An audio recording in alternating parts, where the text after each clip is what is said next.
มาถ่ายรูปมา1 21 2 3มาโตมาถ่ายรูปมา1 2 3 1ออกมาขายเครื่องเลยเด้อพี่น้องเลยสบายดีมัดสุขุสุคนออกมาขายเครื่องเอามาพี่มาโหลดมาลงมาขอมาในไว้ขอมาในลูกขอมาพี่มา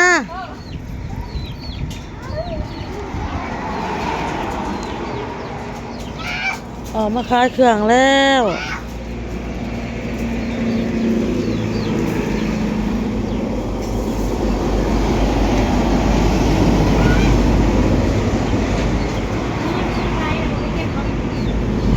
เมื่อนี้มีแต่ของใหม่ทั้งหมด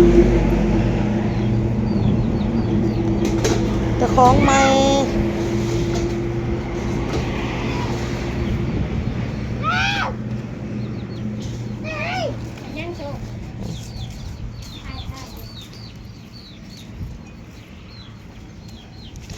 มาอุดหนุนได้จ้าก็แม่ซื้อม้านให้เอาแจ่วมีแล้วเลยโอ้จะซื้อม้านให้พี่น้องม้านให้ก่อนเลยเอาปิ้งก่อนปิ้งให้มันอันสุกๆก่อนแม่จะเลยขายนี่ซื้อม้านแจ่วมีอะไรในถุงเดียวสิใส่ถุงให้ไปกินกับเด็กน้อยอยู่เพื่อนบ่ซื้อม้าน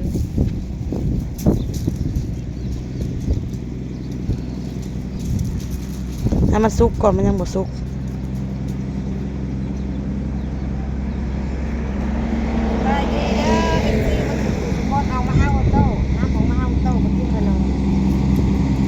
ออกมาเอาออโต้เด้อพี่น้องเด้อแล้วก็มาซื้อขนมให้เด็กน้อยเลย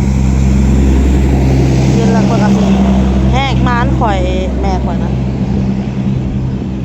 ม้านอะไรก็คือซื้อม้านขายดีเลย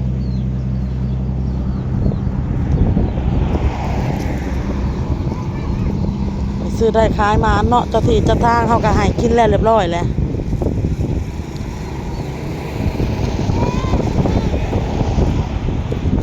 ขนมทงไฟทงมันพี่น้องเลย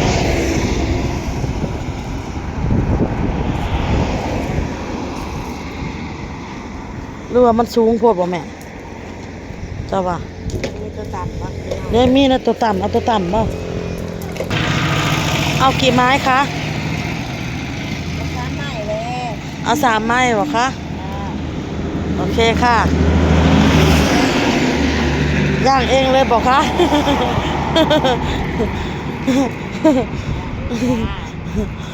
เอาเลือกเอาสิเอาไม้ใดเด็กแม่ไม้ละทั้งนี้ทำเป็นเลยไว้สุกเสมอ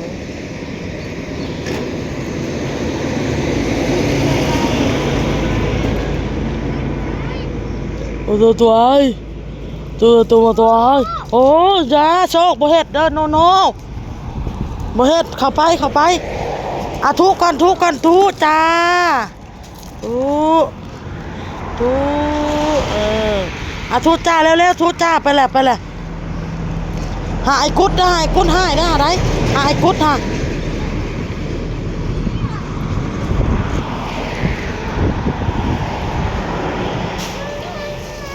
ย่างสุก3 ไม้เอาไปโลดมา4 ไม้มาเลยแถมให้ไม้1พี่น้อง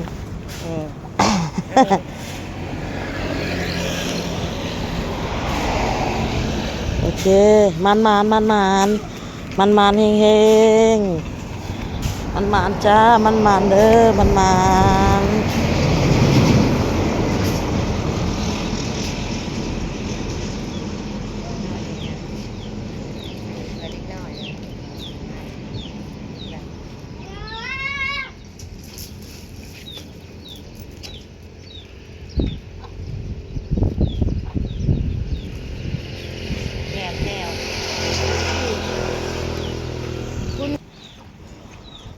แม่ใส่ถุงยางเห็นบ่ฮะถุงยางเอาเลย4 ไม้3 ไม้เห็นบ่เอารถ4 ไม้ฮะแถมให้ไม้1เอาแจวนี่เด็กๆจะไปเด็กๆกลับบ้านกลับบ้านเร็วๆส่วนเขากลับบ้านลูกกลับบ้านได้แล้วพ่อจักแม่ครับ ว่างในรถนี่คันใดนี่ว่างเวลามันสุกนี่โอเคได้แล้วนี่โค้งแล้วนี่ได้แล้วพี่น้อง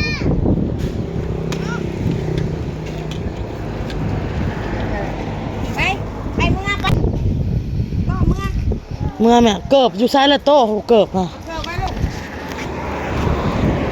มันโพงน่ะได้แล้วนี่ เกิดไว้แล้วไว้ มันโพงมันไข่ขนาดมันโพง อยากนมอีกเลย เอามดอย่างนั้นนี่เนาะ กินมืดแล้วก็อยากนม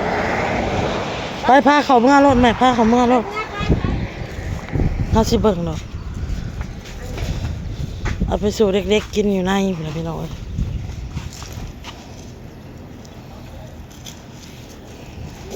เพิ่นน่ะซื้อให้เด้อพี่น้องมาจีดน่ะซื้ออยากให้ลูกนะให้ได้ขายได้แหกหมานให้เข้ามาโซกเข้ามาโซกเข้ามาโทไปเข้าใส่แล้วเกิบค่ะไปเข้าแม่เอาเข้าแม่โอ้ยลมแถวนี้เข้าไปเมื่อป้องคืองัวแล้วแม่เนาะ ป้องคืองัวนี่แหละพี่น้องเลยเข้า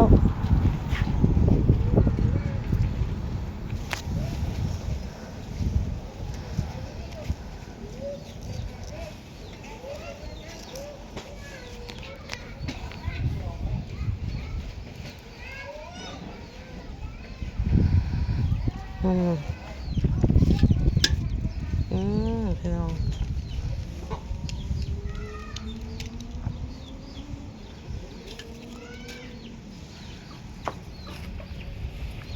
ห่อส้มปลาสิเอาห่อส้มมาขายกับบ่ได้พี่น้องเลยเพราะว่าอีหยังบ่ทันหมู่เขาเอาเมดเขาเมาเมดเขาเจ้าสั่งนะเขาสั่งแล้วก็จัดให้เมื่อเราพี่น้อง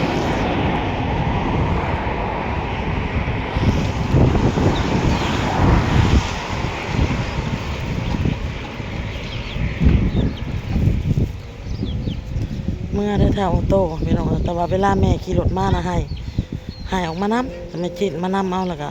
เมื่อนำไม่เท่าสะป่องงัวเนาะสะป่องงัวป่องแบ่พี่น้องแม่จีดกันนะ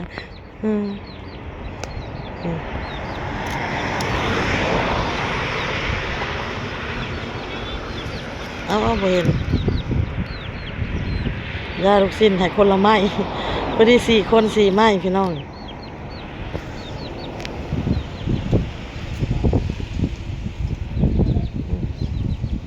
หมอน่ะรีดแจ๊ะเบิ่งหมอโตยามันหอน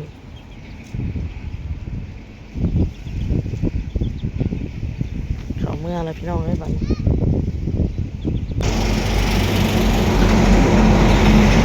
ไม่แส่แล้ว ไม่แส่แล้วป้องเมื่อแล้วพี่น้องเอ้ย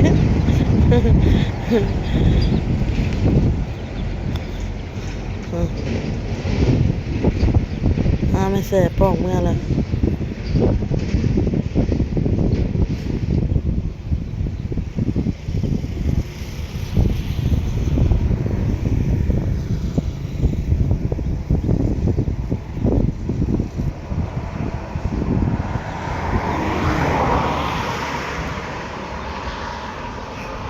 มาแล้วพี่น้องไอ้บ้านแต่ละมือแต่ละเว้นก็สิประมาณนี้แหละพี่น้องเลย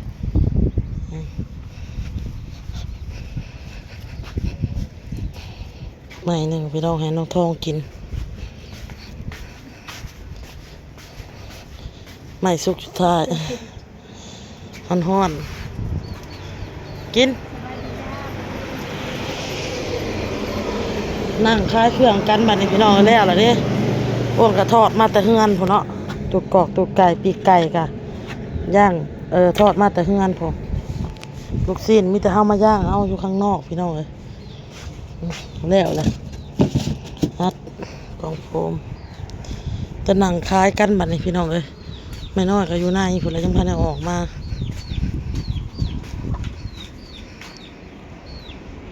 จีดก็เอาร้านเมื่อละพี่น้องเลยหิวออกมาเอาออโต้แล้วก็ซื้อขนมให้ร้านกินแล้วก็เอาเข่าเมื่อพี่น้องเลย คอยก็จักน้อยปัดจะไปหับเอาน้องบอลอีกพี่น้องเลย